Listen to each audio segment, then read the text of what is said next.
അസ്സലാമു അലൈക്കും. പ്രിയപ്പെട്ട വിദ്യാർത്ഥികൾക്ക് നമ്മുടെ ചർച്ചയിലേക്ക് സ്വാഗതം.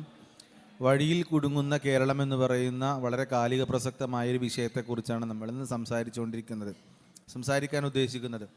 സ്വാഭാവികമായിട്ടും നമ്മുടെ പുതിയ കാലത്ത് നമ്മുടെ വ്യവഹാരങ്ങളെ വേഗത്തിലാക്കുന്ന പ്രധാനപ്പെട്ട ഒരു സംവിധാനമാണ് നമ്മുടെ റോഡുകൾ എന്ന് പറയുന്നത്. നമ്മുടെ റോഡുകൾ നമ്മുടെ ജീവിതത്തിൽ, നിത്യജീവിതത്തിൽ ഒരുപാട് സമയം നമ്മളെ സ്വാധീനിക്കുന്നുണ്ട്. അടുത്ത കാലത്തായിട്ട് നടന്നൊരു പഠനത്തിൽ പറയുന്നൊരു മനുഷ്യ ജീവിതത്തിൻ്റെ വളരെ പ്രധാനപ്പെട്ട ഒരുപാട് സമയങ്ങൾ അവർ ചെലവഴിക്കുന്നത് വരെ ഈ റോഡിലാണെന്നുള്ളതാണ്. കാരണം രാവിലെ നമ്മളൊരു ഓഫീസിലേക്ക് പോകുമ്പോൾ ഒരു 2 മണിക്കൂറും തിരിച്ചു വരുമ്പോൾ 2 മണിക്കൂർ എടുത്തു കഴിഞ്ഞാൽ പല ആളുകളും നമ്മുടെ വീട്ടിൽ ചെലവഴിക്കുന്നതിനേക്കാളും സമയം അവരുടെ റോഡുകളിൽ ചെലവഴിക്കുന്നുണ്ട്. അപ്പം നമ്മുടെ ജീവിതത്തിൽ അത്രത്തോളം പ്രധാനപ്പെട്ട ഒരു സ്വാധീനമുള്ള ഒരു സ്ഥലമാണ് റോഡുകൾ. പക്ഷേ ഈ റോഡുകൾ പലപ്പോഴും നമ്മളെ വഴി നടക്കാൻ സമ്മതിക്കാത്ത വിധം ട്രാഫിക് ആയി മാറിത്തീരുകയും അതുപോലെ തന്നെ അപകടങ്ങൾ വിളിച്ചു വരുത്തുകയും ചെയ്യുന്ന സ്ഥലങ്ങളായിട്ട് മാറുന്നുണ്ട്. എന്തുകൊണ്ടാണ് നമ്മുടെ നിരത്തുകൾ ഇത്രത്തോളം ട്രാഫിക്കഡ് ആവാനുള്ള കാരണം എന്നാണ്? ഹനാൻ, തുടങ്ങിക്കോ. നമ്മുടെ ഇപ്പം സംസാരിക്കുന്നത് കേരളത്തിലെ റോഡുകളെ കുറിച്ചാണ്. വഴിയിൽ കുരുങ്ങുന്ന കേരളം, അത് അക്ഷരാർത്ഥത്തിൽ അത് പരിപൂർണമാണ്. വഴിയിൽ കുരുങ്ങിക്കിടക്കുകയാണ് കേരളത്തിലെ ജനത മൊത്തം എന്ന് പറയുമ്പോൾ, കൊച്ചി, തിരുവനന്തപുരം പോലുള്ള വലിയ നഗരങ്ങൾ എടുത്താൽ അതിന് ചുറ്റിപ്പറ്റിയുള്ള സ്ഥലങ്ങൾ മുതൽ ട്രാഫിക് ബ്ലോക്ക് തുടങ്ങുകയാണ്. പ്രധാനമായും നഗരാസൂത്രണം തന്നെയായിരിക്കും ഈ വഴികളൊക്കെ ഇത്രമാത്രം ട്രാഫിക് ജാം ഉണ്ടാകാനുള്ള കാരണം എന്ന് എനിക്ക് തോന്നുന്നുണ്ട്. നമ്മുടെ കേരളത്തിലെ സംസ്കാരം വെച്ച് നോക്കുമ്പോൾ ഒരു റോഡ് രൂപപ്പെടുകയും അതിനോടനുബന്ധിച്ച് അതിൻ്റെ പാതയോരങ്ങളിൽ കച്ചവടങ്ങൾ വളർന്നു വരുന്നു, വീടുകൾ വളർന്നു വരുന്നു, ചുറ്റിപ്പറ്റി ഒരു നഗരം രൂപപ്പെടുന്നു.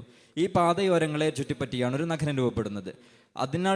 അതുകൊണ്ടുള്ള പ്രശ്നം എന്താണെന്ന് വെച്ചാൽ, ഒരു ദീർഘവീക്ഷണമില്ലാതെ ഇത്തരം പാതകൾ, ഒരു 10 വർഷം മുമ്പ് ഒരു റോഡ് ഉണ്ടാക്കുന്നു, 10 വർഷം കൊണ്ട് ചുറ്റുപാടുകൾ, വീടുകളും കച്ചവട സ്ഥാപനങ്ങളൊക്കെ വന്ന് അതൊരു സിറ്റിയായി മാറുന്നു. പിന്നീട് അത്രത്തോളം ജനബാഹുല്യമുള്ള ആ നഗരത്തിന് റോഡ് വികസിപ്പിക്കാൻ നമുക്ക് സാധിക്കില്ല, ചുറ്റുഭാഗങ്ങളിലെല്ലാം കച്ചവടം മറ്റു സ്ഥാപനങ്ങളൊക്കെ ആകുമ്പോൾ.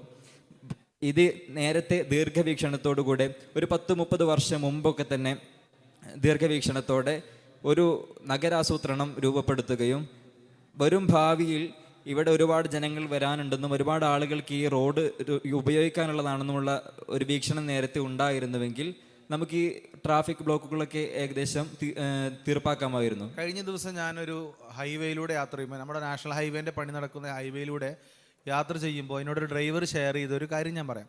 അദ്ദേഹം പറഞ്ഞു, നാഷണൽ ഹൈവേൻ്റെ പണികളൊക്കെ ഏറെക്കുറെ ഇപ്പോൾ കോഴിക്കോട് മുതൽ നമ്മുടെ രാമനാട്ടുകര ബൈപ്പാസ് വരെയുള്ള പണികളൊക്കെ തീർന്നിട്ടുണ്ട് എന്ന് പറഞ്ഞു. അപ്പോൾ ഞങ്ങൾ കൂടെയുള്ള ഒരാൾ പറഞ്ഞു, ശരിയാണ്, പക്ഷേ ടോൾ പ്ലാസകളൊക്കെ തുടങ്ങിയിട്ടുണ്ട്, ഈ റോഡിലൂടെ യാത്ര ചെയ്യുമ്പോൾ നമ്മൾ ടോൾ കൊടുക്കേണ്ടി വരും എന്ന് പറയണം. അപ്പോൾ അദ്ദേഹം തിരിച്ചു പറയുന്ന ഒരു സ്റ്റേറ്റ്മെൻറ്റ് ഇതാണ്: നമ്മൾ ടോൾ കൊടുത്താൽ എന്താ, നമ്മൾ ഈ റോഡിലൂടെ 50 കിലോമീറ്റർ യാത്ര ചെയ്യുമ്പോൾ 100 രൂപ ടോൾ കൊടുത്താൽ നമ്മുടെ സാധാരണ കേരളത്തിലൂടെ യാത്ര ചെയ്യുന്ന ഒരു റോഡിൽ ചിലവാക്കുന്ന ക്യാഷിനേക്കാളും ലാഭമാണ് എന്നാണ് പറയുന്നത്. സമയം ലാഭമാണ്, അതുപോലെ തന്നെ നമ്മൾ കത്തിത്തീരുന്ന പെട്രോളും ലാഭമാണ്. സത്യത്തിൽ കൊടുക്കുന്ന ടോള് നോക്കിയാലും നമുക്ക് ലാഭം ഏതാണ്? പുതിയ റോഡിലൂടെ യാത്ര ചെയ്യുന്നതാണ്. ഈ അഭിപ്രായത്തോട് നിങ്ങൾ എങ്ങനെയാണ് യോജിക്കുന്നത്? കേരളത്തിൽ അവസാനമായിട്ട് പണിത് കഴിഞ്ഞ ഒരു ബൈപ്പാസാണ് മാഹി ബൈപ്പാസ്. മാഹി ബൈപ്പാസിലൂടെ യാത്ര ചെയ്തവർക്കറിയാം, അത്യാവശ്യം നല്ല സ്പീഡിലൂടെ നമുക്ക് പോകാൻ പറ്റും, നമ്മൾ ഉദ്ദേശിച്ചതിനേക്കാളും പെട്ടെന്ന് എത്തും. പക്ഷേ ടോളിലെത്തിയാൽ ഇവിടെ ഭയങ്കര ബ്ലോക്കാണ്. നമ്മൾ ഈ കവർ ചെയ്ത സമയം, ആദ്യ സമയത്താണ് ഞാൻ യാത്ര ചെയ്തത്, അന്ന് ഈ കവർ ചെയ്ത സമയം ടോളിൽ നമ്മളവിടെ ബ്ലോക്കിൽ കുടുങ്ങിയൊരു ഫാസ്റ്റ് ട്രാക്ക് വന്നതിന് ശേഷം ഇങ്ങനെ ഉണ്ടോ? ഫാസ്റ്റ് ട്രാക്ക് ഒന്നാമത് അവിടുത്തെ ടോൾ പ്ലാസൻ്റെ നിർമ്മിതിയിലുള്ള പ്രശ്നമാണ്. അങ്ങോട്ടും ഇങ്ങോട്ടും വരുന്നതിൽ ഒരു ഭയങ്കര ഇടുങ്ങിയൊരു രീതിയിലാണ് ഇത് നിർമ്മിച്ചിട്ടുള്ളത്. അതിൻ്റെ ഒരു പ്രയാസം കൂടിയാണത്. ഫാസ്റ്റ് ട്രാക്ക് വന്നതിന് ശേഷം അറിയില്ല, ഞാൻ യാത്ര ചെയ്ത് അതിന് മുമ്പായിരുന്നു. ഇനിയിപ്പോൾ നാഷണൽ ഹൈവേൻ്റെ കാര്യം പറയുമ്പോൾ, കാസർഗോഡ് നിന്ന് തിരുവനന്തപുരത്തേക്ക് ആ ഒരു ഇതിൽ പോകുന്നൊരു അതിലൂടെ യാത്ര ചെയ്യുമ്പോൾ കേരളത്തിലൂടെ മാത്രം മുഴുവനായും യാത്ര ചെയ്യാൻ 1000-ലേറെ അല്ലെങ്കിൽ 2000-ലേറെ രൂപ ടോൾ പ്ലാസയിൽ കൊടുക്കണമെന്നൊരു കണക്ക് ഈ അടുത്ത് ഏതോ റിപ്പോർട്ടിൽ വായിച്ചത് ഓർക്കുന്നുണ്ട്. ആ ഒരു നിലക്ക് നോക്കുമ്പോൾ 2000 രൂപ എണ്ണയും വേറെയൊക്കെ കൊടുത്ത് 2000 രൂപ പിന്നെയും എക്സ്ട്രാ കൊടുത്തു. ഈ യാത്ര ചെയ്യുന്നത് സാമ്പത്തിക ലാഭമാണ്. സമയം ടോൾ പ്ലാസയിൽ വരുന്ന അവിടെയുള്ള തിരക്കിനനുസരിച്ചായിരിക്കും നമുക്ക് സമയ ലാഭം നമുക്ക് ഇതാക്കാൻ പറ്റുക. സത്യത്തിൽ കേരളത്തിലെ റോഡുകളുടെ നിർമ്മാണം, അതായത് പലപ്പോഴും നമ്മളെ റോഡുകളുടെ നിർമ്മാണത്തിൽ അപാകതകളാണ് നമ്മളെ ട്രാഫിക്കിലേക്ക് പലപ്പോഴും നയിക്കാറുള്ളത്. ഇപ്പം നമുക്കറിയാം നമ്മുടെ ഓരോ റോഡുകളിലും മഴ പെയ്താൽ തീർന്നു പോകാവുന്ന, ഒലിച്ചു പോകാവുന്ന റോഡുകളാണ്. നമ്മുടെ ടെക്നോളജിയുടെ പ്രശ്നമാണോ അല്ലെങ്കിൽ നമ്മുടെ നാടിൻ്റെ കുഴപ്പമാണോ? അത് തീർപ്പായിട്ട് രണ്ടിനും നമുക്ക് കുറ്റം പറയാൻ കഴിയില്ല. കാരണം കാലാവസ്ഥാപരമായി നമ്മൾ കേരളത്തിൻ്റെ ഒരു കാലാവസ്ഥ എടുത്തു നോക്കിയാൽ നമുക്കറിയാം, ഏകദേശം പകുതി മുക്കാൽ സമയവും കേരളത്തിൽ മഴ പെയ്യുന്ന ഒരു സാഹചര്യമാണ് കേരളത്തിൻ്റെ കാലാവസ്ഥ എന്നുള്ളത്. അപ്പോൾ ഏകദേശം നമ്മുടെ ജൂലൈ മുതൽ അടുത്തൊരു ഇടപെടാതെ മഴകൾ നമ്മുടെ കേരളത്തിൽ പെയ്തുകൊണ്ടിരിക്കുന്നുണ്ട്.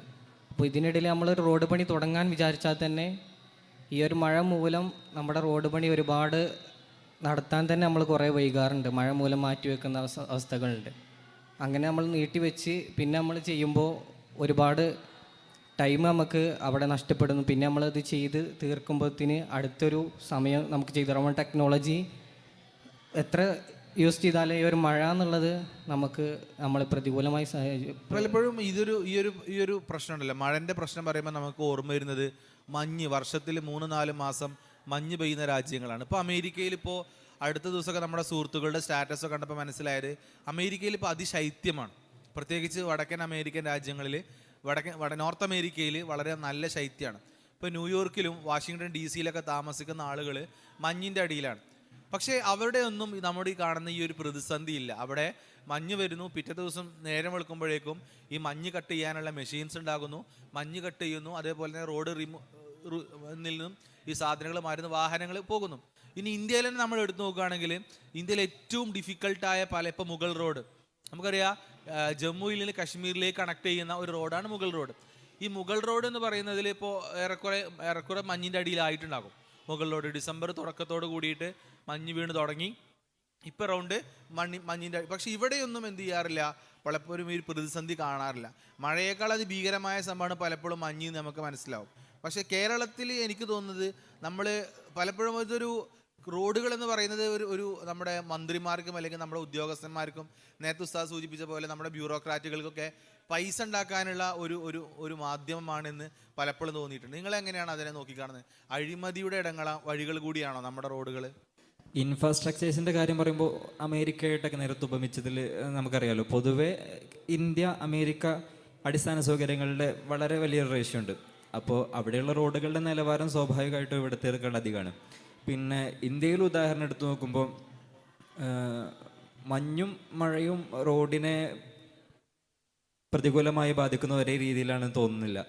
മഞ്ഞ് ഞാൻ അനുഭവിച്ചിട്ടില്ല, എന്നാലും പൊതുവെ കാണുമ്പോൾ മഴ എന്ന് പറഞ്ഞാൽ ശക്തമായി കുത്തിയൊലിച്ച് വരികയും മുകളിൽ നിന്നുള്ള താഴ്ഭാഗത്തേക്ക് ഒലിവ് വരികയും പിന്നെ കേരളത്തിലെ മണ്ണിൻ്റെ സാഹചര്യങ്ങളൊക്കെ ആയിരിക്കും. അങ്ങനെ പ്രകൃതിപരമായ കാരണങ്ങൾ ഒരുപാടുണ്ട് റോഡിൻ്റെ തകർച്ചയ്ക്ക്. പിന്നെ വിഷയത്തിലേക്ക് വരുമ്പോൾ കേരളത്തിലെ എക്കാലത്തും മാറി മാറി വരുന്ന ഭരണകൂടങ്ങൾ അവർ നടത്തുന്ന വികസനങ്ങൾ ഒരു ഭാഗത്തും അതിലൂടെയുള്ള അഴിമതികൾ മറുഭാഗത്തും എക്കാലത്തും ഉണ്ടായിട്ടുണ്ട്. അതൊരു പരസ്യമായ രഹസ്യം എന്ന നിലയ്ക്ക് എല്ലാവർക്കും അറിയണതാണ്. ഇപ്പോൾ ഒരു വാർഡ് തലത്തിൽ നിന്ന് തുടങ്ങിയാൽ നമ്മളിങ്ങനെ തമാശ രൂപത്തിലൊക്കെ പറയും ഒരു വാർഡ് മെമ്പർക്ക് കുറച്ച് ശമ്പളമുള്ളൂ, പക്ഷേ ഒരു 5 വർഷം കഴിയുമ്പോഴത്തേന് അയാൾക്ക് വേണ്ട സംഭവങ്ങളൊക്കെ അയാൾ നേടിയെടുത്തേക്കും, ഒരു വീട് കാര്യങ്ങളൊക്കെ അയാൾ നേടിയെടുത്തേക്കും. ഇതൊക്കെ എങ്ങനെയെന്ന് വെച്ചാൽ മുക്കണ് അത്രേ പറയുള്ളൂ. അപ്പോൾ സ്വാഭാവികമായിട്ടും വികസനങ്ങളും അതിൻ്റെ മറവിൽ അഴിമതികളും നടക്കുന്നുണ്ട്. അതുതന്നെയായിരിക്കാം ഒരു നിലക്ക് നമ്മുടെ അടിസ്ഥാന സൗകര്യങ്ങൾ അത് ഗവൺമെൻറ് നമുക്ക് അനുവദിച്ച് തരേണ്ട സംഭവങ്ങളിൽ വീഴ്ചകൾ വരാൻ കാരണം എന്ന് എനിക്ക് തോന്നുന്നില്ല, അത് ഉറപ്പാണ്. അഴിമതികൾ നടക്കുന്നുണ്ട്. അത് പല ഭാഗത്തായിട്ട് പാലാരിവട്ടം പാലൊക്കെ നമുക്ക് എടുത്താൽ പരസ്യമായിട്ട് ആകെ എന്താ പറയുക, സർക്കാരിനെ അവഹേളിക്കപ്പെട്ട സന്ദർഭങ്ങൾ ഉണ്ടായിട്ടുണ്ട്.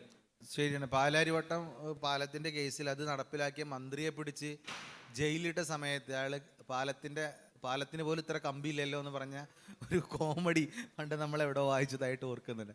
അപ്പോൾ അത്രത്തോളം വളരെ വില കുറഞ്ഞ റോ മെറ്റീരിയൽസാണ് പലപ്പോഴും ഉപയോഗിക്കാറുള്ളത്. ഞാൻ അടുത്ത കാലത്തായി കേട്ടൊരു നല്ലൊരു ബ്ലാക്ക് ഹ്യൂമർ എന്ന് വേണമെങ്കിൽ പറയാൻ പറ്റും. എൻ്റെ നാട്ടിൽ MES മെഡിക്കൽ കോളേജുകൾ എൻ്റെ നാട്ടിലാണ്. MES മെഡിക്കൽ കോളേജിൻ്റെ തൊട്ടടുത്തുള്ള സ്റ്റോപ്പ് പാലച്ചോടിൽ നിന്നും ഓണപ്പുഴയിലേക്കുള്ള റോഡ് മുഴുവൻ കുളമാണ്, മുഴുവൻ കുഴികളാണ്. അപ്പോൾ ആ സമയത്ത് ഞങ്ങൾ ഒരു വാഹനത്തിലൂടെ യാത്ര ചെയ്യുന്ന സമയത്ത് ഒരു സുഹൃത്ത് പറഞ്ഞു, ഈ റോട്ടിലൂടെ ആള് MES എത്തുന്നതിൻ്റെ മുമ്പ് തന്നെ മരിക്കാൻ ചാൻസ് ഉണ്ടെന്ന് പറഞ്ഞു. അപ്പോൾ അതിൻ്റെ റിപ്ലൈ വേറെ സുഹൃത്ത് പറഞ്ഞത്, അവിടെ എത്തിയാൽ എന്തായാലും മരിക്കും, അതിൻ്റെ മുമ്പ് ഇവിടെ തന്നെ അടിക്കണതാണ് നല്ലതെന്ന് പറഞ്ഞു. ഇത് MES കൊട്ടിയതാണോ കേരള ഗവൺമെൻറ് കൊട്ടിയതാണോ എന്ന് എനിക്കിപ്പോഴും കൺഫ്യൂസ്ഡാണ്. സോ നമ്മുടെ നാട്ടിൽ കൃത്യമായിട്ട് അഴിമതി നടക്കുന്നുണ്ട്. രാഷ്ട്രീയക്കാർക്ക് ഫണ്ട് റേസ് ചെയ്യാനുള്ള അല്ലേ. ഇപ്പോൾ നമുക്കറിയാം ഊരാളുങ്ക ലേബർ എന്ന് പറഞ്ഞാൽ ഇന്ത്യയിലെ ഇപ്പോൾ നമ്മുടെ കേരളത്തിലെ ഇടതുപക്ഷ സർക്കാരിൻ്റെ ശീതളച്ചായയിൽ വളർന്നു വന്ന ഒരു കൺസ്ട്രക്ഷൻ കമ്പനിയാണ്. ഈ ഊരാളുങ്ക ലേബർ എങ്ങനെയാണ് നമ്മുടെ കൺസ്ട്രക്ഷൻ മേഖലയിൽ വളർന്നു വന്നതെന്ന് ചോദിച്ചാൽ ഇടതുപക്ഷത്തിൻ്റെ മുഴുവൻ ടെൻഡറുകളും പിടിച്ചിട്ടാണ് അവരെന്ത് ചെയ്തത്. നമ്മുടെ നാട്ടിൽ ഏറെക്കുറെ റോഡുകളൊക്കെ അവരാണ്ടാക്കിയത്. ഈ പുതിയ ടെക്നോളജികൾ നമ്മുടെ നാട്ടിലേക്ക് വരാതിരിക്കാനുള്ള പ്രധാനപ്പെട്ട പ്രശ്നം എന്താണ്? എല്ലാം നമ്മൾ ആക്സസ് ചെയ്യുന്നുണ്ടല്ലോ, എല്ലാം നമ്മൾ ആക്സസ് ചെയ്യുന്നുണ്ട്. ഇൻഫ്രാസ്ട്രക്ചർ ഡെവലപ്പ് നമ്മൾ നേരത്തെ അമേരിക്കയോട് പറഞ്ഞു. അവിടുത്തെ സോഫ്റ്റ്വെയറുകൾ നമ്മളിവിടെ ഉപയോഗിക്കുന്നുണ്ട്, അവിടുത്തെ വാക്സിനുകൾ നമ്മളിവിടെ ഹെൽത്ത് മേഖല ഉപയോഗിക്കുന്നുണ്ട്, അവിടുത്തെ വിദ്യാഭ്യാസ രീതികൾ നമ്മളിവിടെ അഡോപ്റ്റ് ചെയ്യുന്നുണ്ട്, കാലം കുറച്ച് വൈകിട്ടാണെങ്കിലും. പക്ഷേ ഇൻഫ്രാസ്ട്രക്ചറിൻ്റെ കേസ് വരുമ്പോൾ മാത്രം നമ്മൾ പിന്നായി പോകുന്നത് എന്താണ്? എൻ്റെ ഒരു അഭിപ്രായത്തിൽ പഴയ കാലങ്ങളെ നമ്മൾ സംബന്ധിച്ച് നോക്കുമ്പോൾ കേരളത്തിലെ റോഡുകൾ ഇന്ന് ഇപ്പോൾ പ്രതിവർഷമൊന്നും അങ്ങനെ കുണ്ടും കുഴിയുള്ള റോഡുകൾ നമ്മൾ കാണില്ല. ഒരു ഏകദേശം 10 വർഷത്തേക്ക് അല്ലെങ്കിൽ 15 വർഷത്തേക്കെങ്കിലും പഴയ ഒരു ഇതിൽ നിന്ന് നോക്കുമ്പോൾ പഴയ ഇതിൽ ഓരോ മഴക്കാലം വരുമ്പോഴും പൊട്ടിപ്പൊളിയുന്ന റോഡുകളിൽ നിന്ന് ഇന്ന് നല്ല വ്യത്യാസം ഉണ്ടെന്നുള്ളതാണ്. ഇപ്പോൾ ഇന്ത്യയിൽ തന്നെ നമ്മൾ ന്യൂയോർക്കിലൊക്കെ ഒന്നും പോകേണ്ട, ഇന്ത്യയിലെ ഏറ്റവും കൂടുതൽ താറിട്ട റോഡുള്ള സംസ്ഥാനം എന്നുള്ളത് കേരളമാണ്. ഏറ്റവും ഇപ്പോൾ ഈ റോഡിൽ ഉള്ള അപകടങ്ങൾ കുറയുന്നതിന് അപകടങ്ങളുള്ളത് ഈ കുണ്ടും കുഴിയുള്ള റോഡുകളിലെ അപകടങ്ങളെക്കാളും ഇതിനുള്ള വിഷയത്തിന് ബന്ധപ്പെട്ടാണെന്നുള്ളത് പറയാണ്. ഏറ്റവും കൂടുതൽ റോഡിൽ അപകടങ്ങൾ ഉണ്ടാവുന്നത് എങ്ങനെയാണ്? ഈ മരണത്തിൻ്റെ കണക്കിൽ കാരണങ്ങൾ നിലയിലേക്ക് നോക്കുമ്പോൾ ഏറ്റവും കൂടുതൽ ഓടിക്കുന്ന വാഹനത്തിൻ്റെ ഡ്രൈവറിൻ്റെ അശ്രദ്ധ, അല്ലെങ്കിൽ മറുഭാഗത്ത് വരുന്ന ഡ്രൈവറിൻ്റെ അശ്രദ്ധ മൂലമാണ് 90% മരണങ്ങളും ഇതിന് സംഭവിക്കുന്നത്. ഞാൻ പറഞ്ഞു വരുന്നത് എന്തായി മാറുന്നുണ്ട്, ഇന്ത്യയിലുള്ള ഇപ്പോൾ ദേശീയപാതൻ്റെ പണി നടക്കുന്നത് കൊണ്ട് തന്നെ അതിൻ്റെ സൈഡിലുള്ള റോഡുകളൊക്കെ നല്ല രീതിയിലല്ല എന്നുള്ളതാണ്. കാരണം ആ ഒരു പണി നടക്കുമ്പോൾ ഇവർക്ക് ഇപ്പുറത്ത് എന്ത് ചെയ്യാൻ പറ്റുന്നില്ല, നല്ല രീതിയിലേക്ക് കൊണ്ടുപോകാൻ. അതുകൊണ്ട് തന്നെ ഒരുപാട് ബ്ലോക്കുകൾ നിലവിലുണ്ടാകുന്നുണ്ട്. അവിടെ മറ്റൊരു പ്രശ്നമുള്ളത് വിദ്യാഭ്യാസത്തിൻ്റെ പ്രശ്നമുണ്ട്. അത് മോട്ടോർ വിദ്യാഭ്യാസം നമുക്ക് പറയാം. ഇപ്പുറത്തുള്ള റോഡുകളൊക്കെ വൺ വേ ആണ്. അവിടെ പോലും മറ്റേ ദിശയിലേക്ക് വണ്ടികൾ ഇങ്ങോട്ട് വരുന്ന ഒരുപാട് ഉദാഹരണം നമ്മൾക്ക് കാണാൻ പറ്റും. നമ്മുടെ നാട്ടിലൊക്കെ നമുക്ക് മനസ്സിലാക്കുന്നുള്ളൂ. അങ്ങനെ പോവുക തന്നെയാണ് എല്ലാവരും. ഒരു മോട്ടോർ ഈ മാഹി ബൈപ്പാസിൻ്റെ കാര്യം പറയുമ്പോൾ അങ്ങനെ തന്നെ അവിടെയും ഒരു നിയമങ്ങൾ പാലിച്ചുള്ള ഹോട്ടലുകൾ കുറവായിരുന്നു എന്നുള്ളതാണ് സത്യാവസ്ഥ. ട്രാഫിക്കിൻ്റെ വിഷയം വരുമ്പോൾ നമ്മൾ ആൾട്ടർനേറ്റീവ് ആയിട്ടുള്ള വഴികളെ പറ്റി പലപ്പോഴും നമ്മൾ ചിന്തിക്കാറില്ല എന്നാണ് തോന്നുന്നത്. അടുത്ത കാലത്തായിട്ട് ഇപ്പോൾ നമ്മൾ സീ പ്ലെയിനുകൾ കേരളത്തിൽ ഇൻട്രൊഡ്യൂസ് ചെയ്തിട്ടുണ്ടായിരുന്നു. പക്ഷേ കേരളം നമുക്കറിയാം, കേരളം എന്ന് പറയുന്നത് അതിൻ്റെ ഒരു സൈഡ് മൊത്തം വാട്ടർ ബോഡിയാണ്. അപ്പോൾ നമുക്ക് ഇതിന് പകരം വെക്കാൻ വേറെ എന്തെങ്കിലും നമ്മുടെ ഗതാഗത സംവിധാനങ്ങൾ ഉപയോഗിക്കാൻ പറ്റുമോ? എയർ സർവീസ് എന്തായാലും കോസ്റ്റ്ലിയാണ് നമുക്കറിയാം. പക്ഷെ നമുക്ക് ഒരു വലിയ കൃത്യമായ വാട്ടർ ബോഡിയില്ലേ, ഈ വാട്ടർ ബോഡി യൂസ് ചെയ്തിട്ട് നമ്മുടെ ഗവൺമെൻറ് എന്തെങ്കിലും പദ്ധതികളോ കാര്യങ്ങളോ ഉണ്ടതായിട്ട് നിങ്ങൾക്ക് അറിവുണ്ടോ? അതായത് കേരളത്തിൽ നല്ല വാട്ടർ ആ ഒരു ജലയാത്ര നല്ല സാധ്യതയുള്ള ഒരു മേഖല തന്നെയാണ്. സംസ്ഥാന സർക്കാരും ഇപ്പോൾ പുതുതായി നമ്മുടെ സീ പ്ലെയിൻ കൊടുന്ന് പറഞ്ഞപ്പോൾ നമ്മൾ ഒരുപാട് സോഷ്യൽ മീഡിയയിൽ കണ്ട ഒരു സംഗതിയാണ്. അത് 2011 ഉമ്മൻചാണ്ടി മുഖ്യമന്ത്രി തുടങ്ങി വെച്ച പദ്ധതിയാണ്. ഇപ്പോഴാണ് എത്ര വൈകിട്ടാണ് വരുന്നത്. അപ്പോൾ പ്രധാനമായും നമ്മുടെ കേരളത്തിലേക്ക് ഈ പദ്ധതികൾ, പ്രത്യേകിച്ച് നമ്മുടെ 2014 മോദി ഗവൺമെൻറ് കയറിയതിന് ശേഷം കേരളത്തിലേക്കുള്ള പദ്ധതികൾ ഒരുപാട് നിന്ന് പോയിട്ടുണ്ട് എന്നുള്ളതാണ്. കേന്ദ്രത്തിൽ നിന്ന് അനുവദിക്കുന്ന ഫണ്ടും അതുപോലെ തന്നെ വികസന പദ്ധതികൾ ഒരുപാട് ഒരു ഉദാഹരണം ഈ അടുത്ത് കണ്ടൊരു ഞെട്ടിപ്പിക്കുന്ന വാർത്തയാണ്. നമ്മുടെ കേരളത്തിന് അനുവദിച്ച ഒരു വാട്ടർ മെട്രോ, കൊച്ചിയിൽ നിന്നും കൊച്ചിയിലേക്ക് അനുവദിച്ച ഒരു വാട്ടർ മെട്രോ കട്ടുകൊണ്ട് പോയിക്കുക. അതായത് മോദി ഗവൺമെൻറ് അത് വേറെ ഏതോ ഒരു സംസ്ഥാനത്തിലേക്ക് മാറ്റി സ്ഥാപിച്ചിരിക്കുന്നു. ആ ബോട്ടും ഇപ്പോഴും പേര് കൊച്ചി മെട്രോ, വാട്ടർ മെട്രോ എന്നാണ്. കേരളത്തിന് അർഹതപ്പെട്ടതാണ്. അത് ഇവിടെ നിന്നും മാറ്റി മറ്റേതോ സംസ്ഥാനങ്ങളിലേക്ക്, ഉത്തരേന്ത്യൻ മേഖലകളിലേക്ക് കൊണ്ടുപോയി. അപ്പോൾ കേന്ദ്രത്തിൻ്റെ ഭാഗത്ത് നിന്ന് ഒരുപാട് വികസനങ്ങൾ നമുക്ക് തഴയപ്പെട്ടിട്ടുണ്ട്. കേന്ദ്രത്തിനെ മാത്രം കുറ്റം പറഞ്ഞുകൊണ്ട് കാര്യമുണ്ട്. ഇതിലിപ്പോൾ നോക്കൂ നിങ്ങൾ, നമ്മളുടെ കേരളത്തിലെ സീ പ്ലെയിൻ 2011 വന്നു നിങ്ങൾ പറഞ്ഞു. ആ സമയത്ത് കായലിലെ സിലോപ്പി കുഞ്ഞുങ്ങളെ മാറ്റിപ്പാർപ്പിക്കണം എന്ന് പറഞ്ഞ ആളുകളാണ് ഇവിടുത്തെ ഇടതുപക്ഷം. ഇപ്പോൾ അവർ സീ പ്ലെയിൻ കൊണ്ടുവന്നപ്പോൾ ആ സിലോപ്പി കുഞ്ഞുങ്ങളെ എവിടേക്കാണ് മാറ്റിപ്പാർപ്പിച്ചത്? ഇപ്പം നമ്മുടെ കേരളത്തിന് ഇൻഫ്രാസ്ട്രക്ചർ ഡെവലപ്മെൻറ്റിന് വേണ്ടിയിട്ട് കേന്ദ്രത്തിനോട് കൃത്യമായ കണക്ക് ബോധിപ്പിക്കാത്ത ഇടതുപക്ഷം തന്നെയല്ലേ ഒന്നാമത്തെ പ്രതി, അല്ലേ ഹനാനെ? ഇതിനോടൊന്ന് കൂട്ടിച്ചേർക്കാനുള്ളത്, ഈ കേന്ദ്രത്തിൻ്റെ വിഹിതം കിട്ടുന്നില്ല എന്നുള്ളത് വലിയൊരു കാരണം തന്നെയാണ്. ഇപ്പോൾ നമ്മൾ നാഷണൽ ഹൈവേൻ്റെ പണിയെടുത്ത് നോക്കുകയാണെങ്കിൽ ഏകദേശം 5000 കോടി രൂപ ഉമ്മൻചാണ്ടിൻ്റെ സർക്കാരിൻ്റെ കാലത്ത് കേരളത്തിൽ ഇങ്ങനൊരു പദ്ധതി ഉണ്ടായിരുന്നു. പക്ഷേ അതെന്തായിട്ടില്ല, നടപ്പിലായിട്ടില്ല എന്നുള്ള സത്യാവസ്ഥ. എന്തുകൊണ്ട്? സ്ഥലം വിട്ടു നൽകാനുള്ള അർഹതപ്പെട്ട തുക അവർക്ക് ലഭിക്കുന്നില്ല എന്നുള്ള കാരണത്താൽ അവരത് വിട്ടുതരാൻ തയ്യാറുന്നില്ല. പക്ഷേ പിണറായി വിജയൻ സർക്കാർ, ഇടതുപക്ഷ സർക്കാർ വന്നതിന് ശേഷം 5000-ഓളം കോടി രൂപ കേരള സർക്കാരിൻ്റെ ഫണ്ടിൽ നിന്ന് എടുത്തു കൊടുത്തത് നിതിൻ ഗഡ്കരി ഉൾപ്പെടെയുള്ള കേന്ദ്രമന്ത്രിമാർ അതിനെ അഭിനന്ദിച്ച കാരണമാണ്. ഇപ്പോൾ നമ്മൾ ഏറ്റവും അവസാനത്തെ വയനാട് തുരങ്കപാതയുടെ അവസ്ഥ, അതുപോലെ കേരളിൻ്റെ കാര്യങ്ങളൊക്കെ പറയുമ്പോൾ ഇപ്പോൾ എന്താ സംഭവിച്ചുകൊണ്ടിരിക്കുന്നത്? ഞങ്ങൾ ജീവൻ പണയം വെച്ചിട്ടാണ് അത് നടപ്പിലാക്കാൻ സമ്മതിക്കൂല എന്ന് പറയുന്നത് ആരായിരുന്നു? ഇവിടുത്തെ പ്രതിപക്ഷമാണ്. ഇങ്ങനെയുള്ള ഒരു ഇന്ത്യയിലെ രാഷ്ട്രീയ വ്യവസ്ഥതയിൽ നിന്ന് നോക്കുമ്പോൾ ഇന്ത്യയിലൊരു വികസനം ഉയർന്നു വരാൻ വലിയ പ്രയാസമുണ്ട്. ഇപ്പോൾ വേറെ ഏതൊരു പദ്ധതിക്ക് വേണ്ടി കേന്ദ്ര സർക്കാരിൻ്റെ അധീനതയിലുള്ള പദ്ധതിയാണ്, അതിനോട് അനുവദിക്ക് വേണ്ടി ചോദിച്ചപ്പോൾ കേന്ദ്രം പറയുന്നത് 50-50 എന്നാണ്. 50% കേരളം എടുക്കണം, 50% കേന്ദ്രം എടുക്കും എന്നാണ് പറഞ്ഞപ്പെടുന്നത്. ഇപ്പോൾ ഇന്നലെ അടക്കം കേരളത്തിൻ്റെ ഗതാഗത കുരുക്കുകൾ തടയാന്നുള്ളതിലേക്ക് കോഴിക്കോട് ജില്ലയിൽ കോഴിക്കോട് അങ്ങാടിക്കും തിരുവനന്തപുരം അങ്ങാടിക്കുമുള്ള മിനി മെട്രോ പ്രൊജക്റ്റ് ഓണായി കേന്ദ്രത്തിനോട് അനുമതി ചോദിച്ചു പിണറായി വിജയൻ എന്നുള്ളത് ഇന്നലത്തെ വാർത്തകളിൽ നമ്മളൊക്കെ ശ്രദ്ധിച്ചതായിരുന്നു. കേരളത്തിനുള്ള ഇന്ത്യ എന്നുള്ളത് മറ്റു ലോകരാജ്യങ്ങളെ സംബന്ധിച്ച് നോക്കുമ്പോൾ ഒരുപാട് പിന്നിലാണെങ്കിലും ഇന്ത്യയിലെ കേരളം എന്നുള്ളത് മറ്റു സംസ്ഥാനങ്ങളെ അപേക്ഷിച്ച് നോക്കുമ്പോൾ ഒരുപാട് മുന്നിലാണെന്നുള്ളതാണ് യാഥാർത്ഥ്യം. ഇതിൻ്റെ ഫണ്ട് കിട്ടാതിരിക്കാൻ നമ്മൾ കേന്ദ്രത്തിനെ മാത്രം ആക്ഷേപിച്ചതുകൊണ്ട് കാര്യമില്ല എന്ന് എനിക്കൊരു അഭിപ്രായമുണ്ട്. ഇപ്പം പലപ്പോഴും നമ്മുടെ കേരളം കൊടുക്കുന്ന പദ്ധതികളൊന്നും അതിൻ്റെ ആസൂത്രണ കുറവ് കൃത്യമായിട്ട് മുഴച്ചു നിന്ന് കാണാറുണ്ട്. തീർച്ചയായിട്ടും. ഇപ്പോൾ ഏറ്റവും വലിയ കൊച്ചി മെട്രോ ഇപ്പോൾ നേരിടുന്ന ഏറ്റവും വലിയ പ്രതിസന്ധി എന്താണ്? ആള് കയറുന്നില്ല എന്നുള്ളതാണ് സത്യം. നിങ്ങൾ നോക്കൂ, കൊച്ചി മെട്രോയിലെ ഏറ്റവും വലിയ പ്രതിസന്ധി അതിൽ ആള് കയറുന്നില്ല എന്നുള്ളതാണ്. കേരളം താങ്ങി പിടിച്ച് നടപ്പിലാക്കിയ കൊച്ചി മെട്രോ ആള് കയറാത്തത് കൊണ്ട് ഇപ്പോൾ ഓഫറുകൾ ഇട്ടുകയാണ്. കാരണം അതിനേക്കാളും വേഗത്തിൽ ആളുകൾക്ക് എവിടെ എത്താൻ പറ്റും? ബൈക്ക് ഉപയോഗിച്ചിട്ടും കാർ ഉപയോഗിച്ച് റോഡിലൂടെ ഈ സ്ഥലം കവർ ചെയ്ത് പോകാൻ വേണ്ടി പറ്റും. പലപ്പോഴും അഭിപ്രായം എനിക്ക് തോന്നുന്നില്ല. കൊച്ചി നഗരത്തെ സംബന്ധിച്ച് അവിടുന്ന് പെട്ടെന്ന് പാസ് ചെയ്യാൻ പറ്റിയ സംവിധാനം അതാണ്. കൊച്ചി മെട്രോ കടന്നു പോകുന്ന സ്റ്റേഷനുകളാണ് ഞാൻ പറഞ്ഞത്. ഈ സ്റ്റേഷനുകൾ ആൾട്ടർനേറ്റീവ് റൂട്ടിലൂടെ ആളുകൾക്ക് എന്ത് ചെയ്യാൻ പറ്റും? കവർ ചെയ്യാൻ പറ്റുന്നുണ്ടെന്നാണ് പറഞ്ഞത്. കൊച്ചി നഗരത്തിൽ തിരക്കില്ല എന്നല്ല ഞാൻ പറഞ്ഞത്. കൊച്ചി നഗരത്തിന്റെ തിരക്ക് കുറക്കുന്നതിൽ കൊച്ചി മെട്രോക്ക് യാതൊരു പങ്കുമില്ല എന്നർത്ഥം.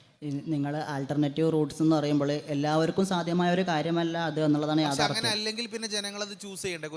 കൊച്ചി മെട്രോ ലാഭത്തിലാണെന്നുള്ളതാണ് ഞാൻ അവസാനം വായിച്ചൊരു റിപ്പോർട്ട് പ്രകാരം, ഒരു 3 മാസം മുമ്പ് വായിച്ചൊരു റിപ്പോർട്ടിൽ കൊച്ചി മെട്രോ ലാഭത്തിലോടുന്ന ഒരേ ഒരു metro service Delhi metro service മാത്രമാണ്. ഞാൻ പറഞ്ഞത് കൊച്ചി മെട്രോ ഇപ്പോൾ വിപുലീകരിക്കുന്നുണ്ടല്ലോ, കാക്കനാട് എക്സ്റ്റെൻഡ് ചെയ്യുന്നുണ്ട്, അത് നടക്കുന്നുണ്ട്. കൊച്ചി മെട്രോ എക്സ്റ്റെൻഡ് ഒരു നഷ്ടപരിപാടി ആണെങ്കിൽ അത് പിന്നെയും എക്സ്റ്റെൻഡ് ചെയ്തുകൊണ്ട് അതുണ്ടാകും. സ്വാഭാവികമായിട്ടും കൊച്ചി മെട്രോ പ്രൊജക്ട് കമ്പനിക്ക് ഡീൽ ഉറപ്പിക്കുന്ന സമയത്ത് ഫേസ് 1, ഫേസ് 2, ഫേസ് 3 എന്ന് പറഞ്ഞു കൊടുത്തിട്ടുണ്ടാകും. ഇനി അവർ ഒഴിച്ചിട്ട് പോയാൽ അതിന് വേറെ നഷ്ടപരിഹാരം നമ്മൾ അങ്ങോട്ട് കൊടുക്കേണ്ടി വരും. ടെക്നോ പാർക്കിൽ ഇപ്പോൾ അടുത്ത കാലത്ത് കേരള സർക്കാർ കൊടുത്ത പോലെ. ടെക്നോ പാർക്കിൽ എന്താ സംഭവിച്ചത് എന്നുള്ളത് എല്ലാവരും ഉമ്മൻചാണ്ടി സർക്കാരിൻ്റെ കാലത്ത് സംഭവിച്ച ഒരു ഡീലിൻ്റെ പ്രശ്നമായിരുന്നു അതല്ല നമ്മളെ വിഷയം. അവിടെ സംഭവിച്ചതെന്ന് എല്ലാവർക്കും അറിയാവുന്നതാണ്. ഞാൻ പറഞ്ഞു തരുന്നത് കൊച്ചി മെട്രോ എന്നുള്ളത് ഫേസ് 1, ഫേസ് 2, ഫേസ് 3 എന്ന നിലപാടിലൂടെയാണ് പോകുന്നതെങ്കിലും അതിന് നഷ്ടമാണ് എന്നുണ്ടെങ്കിൽ ആ ഡീൽ അവിടെ ക്ലോസ് ചെയ്യാവുന്നതാണ്. പക്ഷെ കേരള സർക്കാരിനെ സംബന്ധിച്ചിടത്തോളം ഇപ്പോൾ നമ്മളെ മെട്രോ ട്രാഫിക്കിലേക്ക് വരാം. അടുത്ത കാലത്തായി നടന്ന അപകടങ്ങൾ കേരളത്തിൽ അടുത്തറിയാം. അപ്പം അടുത്ത കാലത്ത് ഏറ്റവും കൂടുതൽ അപകടം നടക്കുന്ന ഒരു സ്ഥലമാണ് കേരളം. കേരള സർക്കാർ അഴിമതിയുടെ ആറാട്ടിലാണെന്ന് കാണിക്കുന്ന ഒരു സംഭവമാണ് ഇപ്പോൾ വെച്ചിട്ടുള്ള ഈ AI ക്യാമറകൾ എന്ന് പറയുന്ന ക്യാമറകൾ. കോടിക്കണക്കിന് രൂപ ഇവിടുത്തെ കെൽട്രോൺ അടക്കമുള്ള കമ്പനികൾക്ക് എഴുതി കൊടുത്ത ആളുകളുടെ കീശ കാലിയാക്കാൻ വേണ്ടി മാത്രം നടപ്പിലാക്കിയ ഈ AI ക്യാമറകൾ എന്ന് പറയുന്ന ഉഡായിപ്പ് ക്യാമറകൾ നമ്മുടെ രാജ്യത്തിൻ്റെ അപകടങ്ങളെ കുറക്കുന്നതിൽ എത്രത്തോളം സ്വാധീനിച്ചിട്ടുണ്ട്? കേരളത്തിലെ AI ക്യാമറ പരാജയമാണെന്ന് കുറച്ച് കാലം കഴിഞ്ഞപ്പോൾ തന്നെ ആളുകൾക്ക് മനസ്സിലാക്കി തുടങ്ങിയിട്ടുണ്ട്. കാരണം പല ക്യാമറകളും തകരാറിലാവുകയും അതിൽ വിചാരിച്ച ലക്ഷ്യത്തിലേക്ക് എത്തിപ്പെടാനും കഴിഞ്ഞിട്ടില്ല. സോ നേരത്തെ ചോദിച്ച ചോദ്യമുണ്ട്, ബദൽ മാർഗങ്ങൾ എന്തെങ്കിലും ഉണ്ടോ? ഈ സമയത്ത് മറ്റു ബദൽ മാർഗങ്ങൾ അന്വേഷിച്ചിരുന്നെങ്കിൽ കൂടുതൽ ഉപകാരപ്പെടുമെന്ന് എനിക്ക് അഭിപ്രായമല്ല. കാരണം 2021 നല്ലൊരു മാസ്റ്റർ പ്ലാന് കേരളത്തിലെ അപകടങ്ങൾ കുറക്കാനും റോഡ് നിലവാരം ഉയർത്താനും വേണ്ടിയിട്ട് ഒരു നല്ലൊരു മാസ്റ്റർ പ്ലാന് കേരളത്തിലെ സംസ്ഥാന ഗതാഗത മന്ത്രാലയം തീരുമാനിക്കുകയും നിർമ്മിക്കുകയും അത് കേന്ദ്ര ഗവൺമെൻറ് അപ്രൂവ് ചെയ്യുകയും ആ മാസ്റ്റർ പ്ലാന് ഡൽഹി IIT മുതലായ സ്ഥാപനങ്ങളെല്ലാം ക്രോസ് ചെക്ക് നടത്തി അത് ഇംപ്ലിമെൻറ്റ് ചെയ്യാൻ പറ്റുന്നതാണെന്നൊക്കെ വിലയിരുത്തിയിട്ടും അത് കേരളത്തിൽ നടപ്പിലാക്കാൻ സാധിച്ചിട്ടില്ല. പക്ഷേ മറ്റ് രാജ്യങ്ങളൊക്കെ എടുത്ത് നോക്കുകയാണെങ്കിൽ നേരത്തെ ബദൽ മാർഗങ്ങൾ ചോദിച്ച കൂട്ടത്തിൽ പറയാൻ പറ്റിയ സംഭവങ്ങളാണ് മേൽപ്പാലങ്ങൾ ഉണ്ടാക്കൽ. സിറ്റികളിലൊക്കെ മേൽപ്പാലങ്ങൾ ഉണ്ടാക്കൽ. ദുബായിൽ അൽസായത് റോഡിൽ, മറീന, ഒരുപാട് സിറ്റികൾ ബന്ധിപ്പിച്ചുള്ള മേൽപ്പാലങ്ങൾ, മേൽ റോഡുകൾ ഒക്കെ നമ്മൾ കാണുന്നതാണ്. അതൊക്കെ വളരെ മനോഹരമായിട്ട് അവർ നിർമ്മിക്കുന്നുണ്ട്. അതുപോലെ ദുബായിലെ ഗതാഗത മന്ത്രാലയം നടപ്പിലാക്കിയ ചില തീരുമാനങ്ങൾ വളരെ അടിപൊളിയായിട്ട് തോന്നുന്നു. അതായത് ചില ദിവസങ്ങളിൽ വർക്ക് ഫ്രം ഹോം അനുവദിച്ചു കൊടുക്കുക. ഹോളിഡേ അല്ലെങ്കിൽ തിരക്ക് കൂടുമെന്ന് തോന്നുന്ന ദിവസങ്ങളിൽ കമ്പനികൾക്ക് വർക്ക് ഫ്രം ഹോം അനുവദിച്ചു കൊടുക്കാനുള്ളത്, അങ്ങനെ ഒരുപാട് നയങ്ങൾ അവർ നടപ്പിലാക്കുന്നുണ്ട്. അത് കേരളത്തിൽ എത്രത്തോളം സാധ്യമാവുമെന്ന് അറിയില്ല, പക്ഷെ നമുക്ക് അതിൽ നിന്നൊക്കെ പാഠം ഉൾക്കൊള്ളാൻ പറ്റുമെന്ന് തോന്നുന്നുണ്ട്. ഞങ്ങൾ ന്യൂയോർക്കിൻ്റെ കാര്യം പറഞ്ഞു. ന്യൂയോർക്കിൽ വൃത്തിയുള്ള റോഡായിരിക്കാം എന്തായാലും. ഇപ്പോൾ ഈ പരിപാടിക്ക് കയറുന്നതിൻ്റെ മുമ്പ് ഞാൻ ചെക്ക് ചെയ്തൊരു ഇതിൽ ഞാൻ വായിച്ചത് അമേരിക്കയിലെ മൊത്തം ആഴ്ചയിലെ ട്രാഫിക് ബ്ലോക്ക് 36 മണിക്കൂർ എന്നാണ്. ന്യൂയോർക്ക് സിറ്റിയിലേക്ക് എത്തുമ്പോൾ അതൊരു 103 മണിക്കൂറിലേക്ക് എക്സ്റ്റെൻഡ് ആവുന്നുണ്ട്. ന്യൂയോർക്ക് അത് ജനസംഖ്യ മൊത്തം ഈ റോഡ് നന്നായത് കൊണ്ട് ബ്ലോക്ക് ഉണ്ടാവാതിരിക്കണം എന്നല്ല. കേരളത്തിൻ്റെ ഭൂപ്രസ്ഥിതി നമുക്കറിയാം, ജനസാന്ദ്രത കൂടിയ പ്രദേശമാണ് കേരളം. സ്വാഭാവികമായിട്ടും അവിടെ ബ്ലോക്കുകൾ ഉണ്ടാകാം. അതിനുള്ള പരിഹാരങ്ങൾ ചെയ്തുകൊണ്ടേ ഇരിക്കുക എന്നുള്ളതാണ്. മേൽപ്പാലങ്ങളും മെട്രോകളും മറ്റുമൊക്കെ അതിനുള്ള പരിഹാരമാണ്. ജനസംഖ്യ സാന്ദ്രത കൂടിയ സ്ഥലങ്ങളിൽ ബ്ലോക്ക് സ്വാഭാവികമായിട്ടും കൂടുന്നുള്ളതാണ് എൻ്റെ അഭിപ്രായം. ഇതോടുകൂടി ഈ മത്സരം അവസാനിച്ചിരിക്കുന്നു.